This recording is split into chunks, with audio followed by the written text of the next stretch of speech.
कोई पुरुषार्थ नहीं कर सकता। इसलिए शरीर रूपी धन की रक्षा का पुण्य कर्मों का साधन करना चाहिए।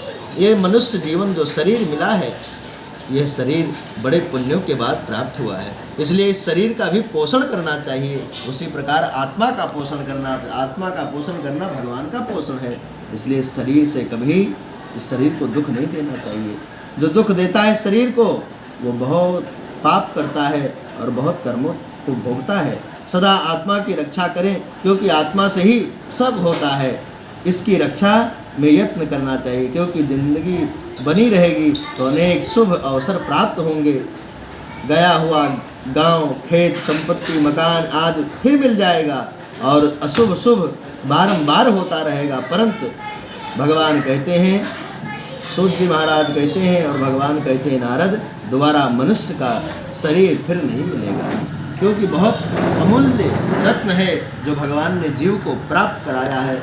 84 लाख भोग करके मनुष्य का जीवन प्राप्त करने के बाद भी अगर इस शरीर को कष्ट देता है तो उसे पाप भोगना पड़ता है। इसलिए बुद्धिमान व्यक्तियों को उचित है कि वो अपने शरीर की रक्षा के उपाय करते रहें, क्योंकि बूढ़ी रोगी भी मरने आदि की इच्छा कभी नहीं करते हैं। शरीर में कितना भी रोग हो फिर भी जीव ये नहीं चाहता कि मैं इस शरीर से चला जाऊं। शरीर की रक्षा में धर्म, धर्म से ज्ञान, ज्ञान से ध्यान और ध्यान से योग, ये सब होता रहता है, जिसके द्वारा तुरंत मुक्ति हो जाती है। अहित कार्यों से यदि आत्मा व अपने को न बचाया तो फिर अन्य कोई हितकारी नहीं है। जो आत्मा को तार देगा, जो मनुष्य इस जन्म में नरक रूपी रोग की औषधि नहीं करेंगे तो पशु आदि योनियों में जाकर नरक व्याधि की दवा क्या करेंगे। वृद्धावस्था बाघनी के तुल्य है। आयु फूटे हुए घटे जैसे जिस प्रकार पानी गिरता है, उसी प्रकार शत्रुओं की तरह रोग आक्रमण करते हैं इस शरीर पर। इसलिए मोक्ष देने वाले कर्म करें। जब तक दुख अपना घर नहीं करता तब तक विपत्ति नहीं आती। जब तक इंद्रियों में विकार नहीं होता, इसके पूर्व ही कर्म का अभ्यास करें। जब तक हमारी इंद्रियां स्वस्थ रहती हैं, हम जवान रहें, स्वस्थ रहें, उसी समय धर्म कर्म करते रहना चाहिए। नहीं तो जब जर्जरा अवस्था आ जाती, बुढ़ापा, तो उसमें रोग सताते हैं, पीड़ा होती है, तो जीव न भक्ति कर पाता है और न भगवान को प्राप्त कर पाता है, अंत में जाकर के नरक में गिर जाता है। तब तो अभ्यास करते रहना चाहिए। अभ्यास करेंगे तो हमारा शरीर भी पुष्ट रहेगा।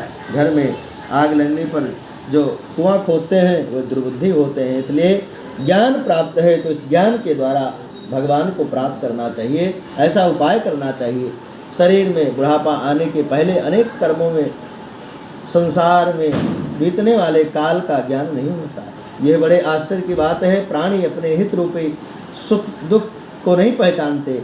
कोई उत्पन्न हो रहा है और कोई मर रहा है, कोई आपत्तिग्रस्त है, कोई कलेश भोग रहा है, कोई मोह रूपी संसार में मदिरा पी करके नशे में मस्त है, फिर भी उन्हें कुछ भी भय नहीं होता। संपत्ति स्वप्नवत है, युवा अवस्था पुष्पवत है, आयु बिजली की तरह है। इन बातों को जानकर किसी को धैर्य होता है।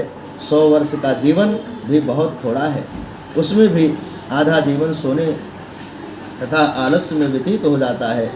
अविशिष्ट बालपन, रोग, बुढ़ापा आदि से व्यर्थ समाप्त हो जाता है। इसलिए जितना भी जीवन भगवान की कृपा से प्राप्त है, इसमें हमें ऐसा उपाय करना चाहिए कि हमें अंत में भगवान की प्राप्ति हो जाए। मोक्ष के साधन में, ब्रह्म चिंतन में, उद्योग रहित में, शयन कर भय स्थान में विश्वास करने वाले प्राणी है क्यों नहीं काल द्वारा मारे जाएं। जल के बुदबुदे की तरह ये शरीर नाश्वर है, इसमें जीव आत्मा रहता है, परंतु क्या इस अस्थिर प्रिय शरीर में सुश्वास में जीव आत्मा निर्भय होकर स्थित रहता है। इसलिए इस आत्मा की रक्षा करना हमारा स्वयं का धर्म है। शरीर को पुष्ट रखना यह हमारा धर्म है। जो अहित करने वाले विषयों भोगों को अपना हितैषी मानते हैं, आदि प्राणी, अध्रुव प्राणी पदार्थों को अटल मानते हैं, अनर्थ में अपनी अविष्ट सिद्धि माने ऐसे व्यक्ति मुक्तदायक आत्मज्ञान नहीं जानते हैं। जो खाली यही जानता खाना पीना सोना रहना और जीवन भर कमाया और खाया और सोया और घूमे, इसी में अपने जीवन को व्यस्त रखे और इसी में अपने को सुख माना, उससे बड़ा मूर्ख, उससे बड़ा पापी संसार पृथ्वी पर कोई नहीं है। जिनको इतनी सुंदर शरीर मिलने के बाद भी उसने ऐसा कर्म नहीं किया जिससे भगवान की प्राप्ति हो, तो मनुष्य जीवन पा करके पशु के समान, पशु के तुल्य उसका जीवन हो गया। वह देव माया के फंदे में अपने को फंसा देखकर वे ठोकर खाते हैं, सुनकर भी नहीं समझते, पढ़ने पर भी उन्हें ज्ञान नहीं होता। क्यों ज्ञान होगा? क्योंकि जिन्होंने भक्ति नहीं की है उसे ज्ञान कैसे होगा? ये कोई नहीं समझता कि मैं काल रूपी अथाह सागर संसार में मग्न हूँ। काल कब आए और कब जीव को जकड़ करके ले जाए इसका कोई पता नहीं है। काल हमेशा जीव के सर पे घूमता रहता है, जिसमें मृत्यु, रोग, बुढ़ापा आदि ग्रहग्रस्त हैं। इसलिए हर समय सचेत रहना चाहिए। ज्ञान उक्त पुराणों की बातों, पुराण को पढ़ना चाहिए, सुनना चाहिए। जिस प्रकार जल में स्थित कच्चा घड़ा प्रतिपल नष्ट होता रहता है परंतु मालूम नहीं पड़ता, उसी तरह प्रतिक्षण में नष्ट होने वाली आयु भी नहीं पहचानी जा सकती है। कदाचित मेरे घेरे में हवा भी बांधी जा सकती है, आकाश का भी खंडन किया जा सकता है, लहरों को भी गूंथा जा सकता है, किंतु आयु के शाश्वत होने में आस्था नहीं हो सकती। वो काल भूमि का दहन कर सकता है, मेरू पर्वत को विदीर्ण कर सकता है, समुद्र के जल को सुखा सकता है, तब शरीर की क्या करना है? मेरे पुत्र, मेरी स्त्री, मेरा धन, मेरे बांधों, ऐसी बातों का प्रलाप करने वाले मनुष्य रूपी बकरे को काल रूपी भेड़िया मार गिराता है। भगवान कहते हैं कि हे गरुड़, मनुष्य रूपी बकरे को काल रूपी भेड़िया मार के गिरा देता है और मनुष्य समझ नहीं पाता है अपने जीवन में, और वो फिर काल के चक्कर में बंध जाता है और ये काम में समस्त समाप्त कर चुका था या अभिष्ट है। भगवान कहते हैं किया हुआ कार्य अभी कुछ बाकी है। ऐसी इच्छा करने वाले को काल अपने फंदे में कर लेता है। जीव सोचता है अभी नहीं, आगे कर लेंगे, और समय बीतता है, फिर सोचता है अब कर लेंगे, फिर नहीं कर पाता है, कभी नहीं कर पाता है, केवल सोचता रह जाता है और सोचते सोचते काल के मुख में चला जाता है। जो कल करना है उसको आज करें, जो सायं में करना है, शाम को करना है, उसको प्रातः काल कर लें, शाम को करने से प्रातः काल पहले कर लें। क्योंकि तुमने कितना काम किया और कितना बाकी है उसका हिसाब नहीं लगा सकते हो।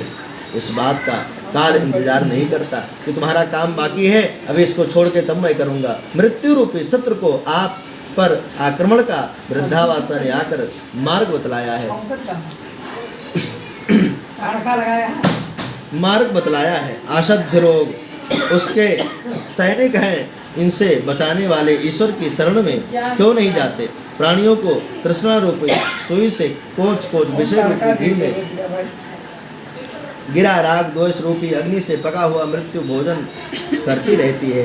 ये जगत ही ऐसा है कि जिसमें बालक, जवान, बूढ़ा, गर्भस्थ चाहे जो भी हो सबको मृत्यु ग्रस्त लेती है और सबको मृत्यु के फंदे में फंसना पड़ता है।